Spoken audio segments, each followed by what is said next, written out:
During the spring of 1913, two mothers found themselves in a peculiar situation, each insisting that the cherub-faced little boy who had been found in the company of a traveling handyman in Mississippi was her son.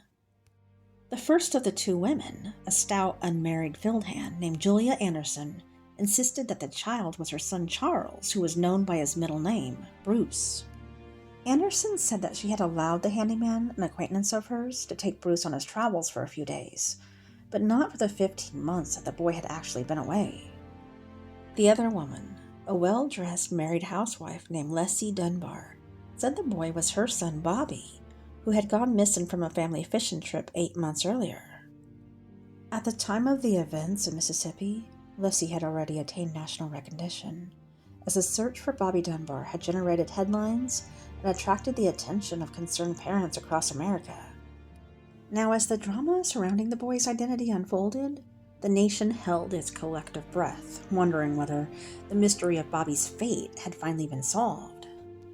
How could two mothers look at the same child and each insist he was theirs, ultimately leaving it up to a court to determine the matter of custody? And with the boy being about 5 years of age, certainly old enough to acknowledge one or the other as his parent, why hadn't he done so? With more than a century of hindsight, the answers now seem clear enough. Through the passage of time has also raised additional, perhaps unanswerable questions about the sad, confusing case of Bobby Dunbar. The saga had begun almost a year earlier.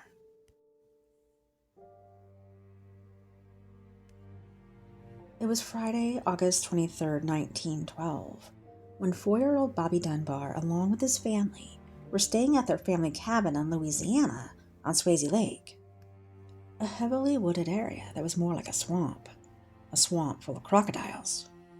The 11 members included Bobby's parents, Leslie and Percy Dunbar, Bobby's brother Alonzo, as well as several other family members and friends.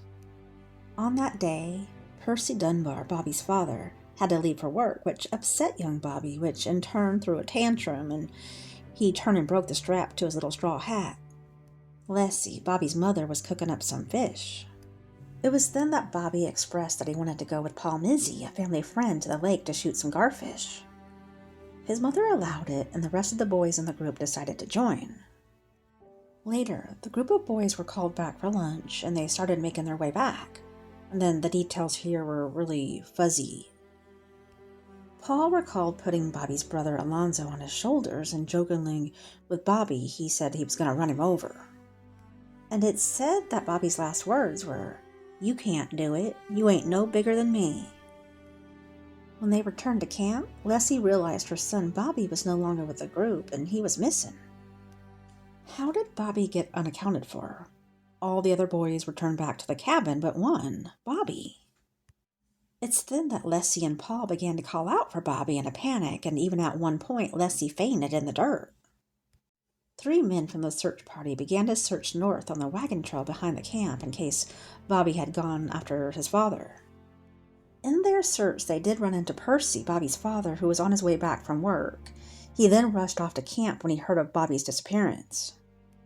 By that night, with no traces of Bobby, the search then began as a look for a body.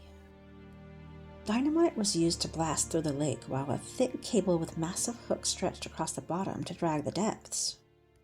So the point of the dynamite, I guess, was to blow out all the water to see the bottom of the lake? After the night was over, divers also went into the lake to search any coves that the hooks were unable to reach. Any places where a body could get trapped in the weeds. The only corpse that they recovered, though, was that of a deer. Because Bobby's body had not been recovered in the lake, searchers then believed that he may have been eaten by a wild animal, and most likely being an alligator. Alligators were even cut open, hoping that they might find Bobby's remains inside, to no avail. By Saturday, August 24th, about 500 men had joined the search party for Bobby. A test was even done using a straw hat with a broken strap like the one Bobby had on to test how long it could float, finding that it could float by itself for hours. This led searchers to believe there should have been some evidence of Bobby, his hat. So if he had drowned, there should have been his hat still floating on the water. There should have been some form of evidence as to what happened to Bobby, and unfortunately, none was ever found. The stress of Bobby's disappearance led to the illness of Leslie, Bobby's mother, who became grievously ill. Unfortunately, most of the family had to return to their home in Opelousas, Louisiana. Paul Mizzi, the last adult to see Bobby alive, along with 2 other men who had been part of the vacation group, would stay and continue to search for weeks. Searchers found a solitary set of bare footprints leading toward a railroad trestle bridge, heading out of the swamp, but still no evidence of a body or proof that Bobby had been killed by an animal. It soon became a question that maybe Bobby had been kidnapped. It was speculated that maybe someone in a small boat might have taken him to the north end of the bayou, or maybe someone on foot might have taken him on the trail, or maybe down the train tracks. Had a vagrant that hung out on the tracks taken him? Nearly a year after Bobby's disappearance, in the spring of 1913, a child resembling Bobby was discovered in the company of a traveling handyman named William Cantwell Walters in Mississippi. Walters claimed that the boy was Bruce Anderson, the son of Julia Anderson, who had permitted him to take her son on his travels. The Dunbars remained skeptical that this was their Bobby. The boy had a scar on his foot where Bobby had one, as well as a mole on his neck, just where Bobby had. However, he refused to answer to the name Bobby, and when Leslie tried to hold him, he refused interaction with her. Leslie asked to see the boy again. The next day, she was able to give him a bath, and in time, without a doubt, she had felt that she had found Bobby. And in a wave of emotion, before fainting, she said, "Thank God, it's my boy." Meanwhile, William Walters, the handyman, insisted that the boy was in fact not Bobby, but named Bruce Anderson. Walters claimed that the boy was the illegitimate son of his brother and a woman named Julia Anderson, who had cared for his elderly parents back home in North Carolina. Julia Anderson was a single mom who worked as a field hand and a caretaker for William's parents. Walters claimed that the woman had given him the boy willingly. She did dispute some of William's claims, though, saying Walter was only supposed to take her child for a couple days to visit William's sister. Julia stated that she didn't give her son away. She only consented for him to go on a visit for a couple days, and she hadn't heard from her son since. Like Lassie Dunbar, at first Anderson had trouble determining whether the boy was her son. Also, like Lassie Dunbar, a day after her first attempt, Anderson stated that the boy found in Walter's care was, in fact, her child. The boy, by trauma or for whatever reason, also had trouble and did not react well to Julia either. Maybe it was from the reeling changes and events that he had been through. After all, Anderson had been missing her son for even longer than the Dunbars, at 15 months. However, unlike Lassie Dunbar, Anderson had borne 3 children out of wedlock, which earned her a tongue lashing from the press over her supposed moral failings and unfitness as a parent. Anderson also had little money with which to fight for custody. The press ate her up, having 3 children by 2 different men, even implying that she was nothing more than a prostitute. Others even calling her illiterate, naive. She didn't look much better, being that she had lost all of her children within a year. An article listed in the New Orleans paper saying that she had not even seen her son in 15 months and forgotten him. Animals don't forget, but this coarse country woman, several times a mother, she forgot. So in those harsh times, even though she wasn't an upper class, she was still missing a child too. There was no compassion for Miss Anderson, and it was harsh. She had no lawyer, no money, and no allies in Opelousas, so the town had decided that it was Bobby Dunbar, and it was reeling with the news. Therefore, despite the disputed identification, a court-appointed arbitrator ultimately awarded custody to Percy and Leslie, officially establishing the child's identity as Bobby Dunbar. In 1914, Walters went on trial in St. Landry Parish, Louisiana, where Swayze Lake was located, for kidnapping Bobby Dunbar, a charge for which he faced the possibility of death penalty. Despite testimony from Julia Anderson, who asserted that the child was in fact Bruce, and from residents of Poplarville, Mississippi, who said they had seen the boy in Walter's company before Bobby disappeared, Walters was convicted and sentenced to life in prison.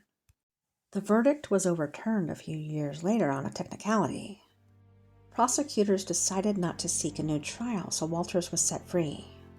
He died in the late 1930s of blood poisoning from a splinter that he received while working for a family in Florida. Following the trial, life returned to whatever semblance of normality the parties involved in this incident could establish. Julia Anderson got married and even had seven additional children. She settled in Mississippi, where she worked as a nurse and midwife until her death in 1940. She never forgot the son from whom she had been separated and made sure her younger children knew about the existence of their older brother Bruce. For Percy and Leslie Dunbar, the passage of time was less kind. In 1927, they obtained a divorce that had been preceded by years of clashes over parenting decisions and allegations of infidelity. Percy died a few years later in 1931, while Leslie died in the 1970s.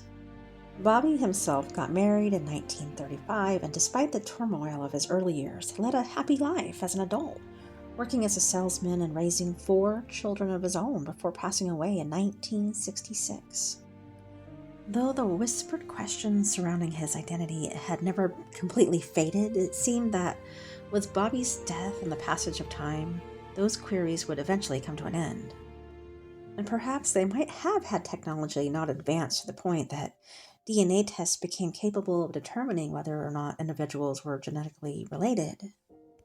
In 2004, after much debate and facing opposition from some of his relatives who wanted to let the matter just rest, Bobby's son, Bobby Dunbar Jr., took a DNA test, with his results compared to those of one of his uncle Alonzo's sons. The result? No match. The child whom Percy and Leslie Dunbar had taken home and raised as Bobby Dunbar hadn't actually been their biological son. He wasn't Bobby. And with that discovery, new questions suddenly arose. How could such a misidentification have occurred? One that led to a child being raised by a family that genetically was not even of his own. Likely several factors came into play, chief among them classism.